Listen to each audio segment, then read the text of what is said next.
इस बार ऐसा कुछ भी प्रिंट नहीं हुआ, जबकि प्रिंट एफ स्टेटमेंट अभी भी लिखा हुआ है। क्यों नहीं हुआ? क्योंकि प्रिंट एफ स्टेटमेंट से ठीक पहले हमने क्या दिया है, उसको स्कैन एफ स्टेटमेंट दिया है। स्कैन एफ स्टेटमेंट में वो C1 की वैल्यू की हमसे डिमांड कर रहा है। हमने C1 की वैल्यू दी ई, कैरेक्टर टाइप वैल्यू है तो कैरेक्टर टाइप ही दे सकते हैं, ई दी, एंटर प्रेस किया तो देखिए प्रिंट हो रहा है the value of C1 is E and the value of C2 is null, कुछ भी नहीं। क्यों? क्योंकि C1 की हमने वैल्यू उसको दी है, लेकिन C2 की वैल्यू अभी तक नहीं दी गई है, इसलिए वो यहाँ पर कुछ भी प्रिंट नहीं कर रहा है। अगेन एंटर प्रेस करेंगे तो प्रोग्राम टर्मिनेट हो जाएगा। तो इस तरह से आपने C1 की वैल्यू को इनपुट कराया खुद।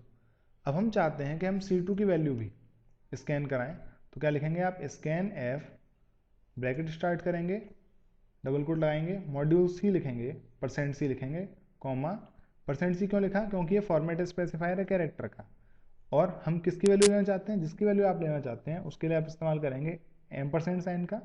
C2 वेरिएबल की वैल्यू को हम यूज़र से इनपुट कराना चाहते हैं, उसके बाद आप लगाएंगे सेमीकोलन। तो इस तरह से C1 और C2 दोनों की वैल्यू की डिमांड हमसे की जाएगी। रन कराते हैं, देखिए सबसे पहले C1 की वैल्यू की डिमांड कर रहा है, हमने C1 की वैल्यू दी u और एंटर प्रेस किया तो C2 की वैल्यू ऑटोमेटिक गई। देखिए ये जो प्रॉब्लम है ये C के साथ हमेशा है, C कंपाइलर के साथ हमेशा है, तो इसलिए आप क्या कीजिए, रन कराइए और यहाँ पर दोनों ही वैल्यूज़ को एक साथ ही लिखिए। सबसे पहले लिखिए ई, उसके बाद लिखिए आर। पिछली बार हमने क्या किया था, ई के बाद एंटर प्रेस किया था, तो एंटर वैल्यू किसकी हो गई, C2 की हो गई थी। हमने ई और आर लिखा है तो पहली वैल्यू किसकी हो गई, C1 की, और दूसरी वैल्यू किसकी हुई, C2 की। एंटर प्रेस कीजिए तो देखिए इस बार आ रहा है the value of C1 is E and the value of C2 is R. इस तरह से आपने प्रोग्राम्स में वैल्यू दे सकते हैं। तो देखिए अब C1 की वैल्यू जो आपने यहाँ दी थी वो यहाँ पर रिप्लेस हुई, और C2 की वैल्यू जो आपने दी थी वो यहाँ पर रिप्लेस हुई।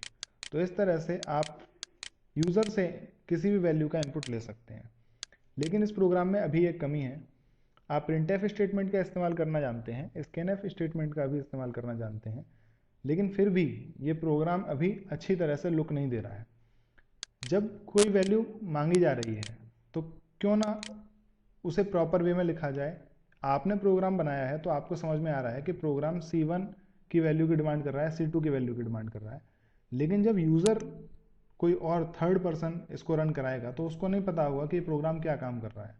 तो इसलिए जो अच्छी तरीका है प्रोग्राम लिखने का क्या है, आप प्रिंटएफ स्टेटमेंट दीजिए किसी वैल्यू के इनपुट करने से पहले, और वहाँ पर लिखिए प्लीज़ इनपुट। आप कुछ भी लिख सकते हैं, ये सिर्फ रिप्रेजेंटेशन के लिए। प्रिंटएफ के अंदर क्या होता है, जो आप लिखेंगे डबल कोड में वो एज इट इज प्रिंट हो जाएगा।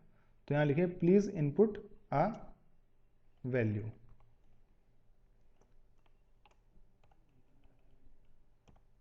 जब आप इस तरह लिखेंगे, इसको रन कराएंगे तो देखिए क्या लिखेगा, प्लीज इनपुट अ वैल्यू। अब जब आप वैल्यू इनपुट करेंगे तो देखिए W किसको असाइन हुई, C1 को, और E किसको असाइन हुई, C2 को।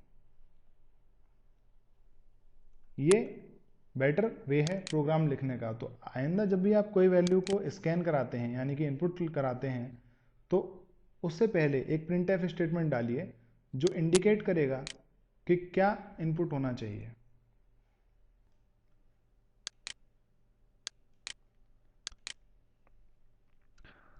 अब बात करते हैं कि हमें डेटा के साथ काम कैसे करना चाहिए।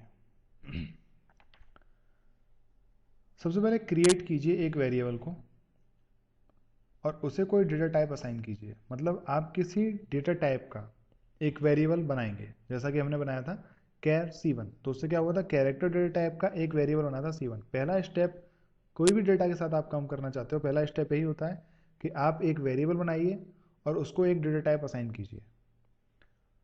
दूसरा स्टेप, जैसे पहले स्टेप में हमने क्या किया, कैरेक्टर टाइप का एक वेरिएबल बनाया, उसका नाम दिया C। तो C क्या है, एक वेरिएबल का नाम है, और उसका डेटा टाइप क्या है, कैरेक्टर।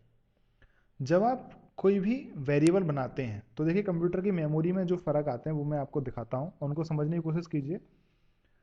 जब आपने एक वेरिएबल बनाया और उसका एक डेटा टाइप डिफाइन किया, मतलब आपने वेरिएबल डिक्लेरेशन की, तो आपने टाइप डिक्लेरेशन की है, तो मेमोरी में, कंप्यूटर की मेमोरी में एक ब्लॉक, कैरेक्टर कितना बाइट लेता है, 1 बाइट लेता है, तो 1 बाइट का एक ब्लॉक हुआ, तो एक ब्लॉक किसके लिए रिजर्व हो गया, C के लिए रिजर्व हो गया। ये जो ब्लॉक है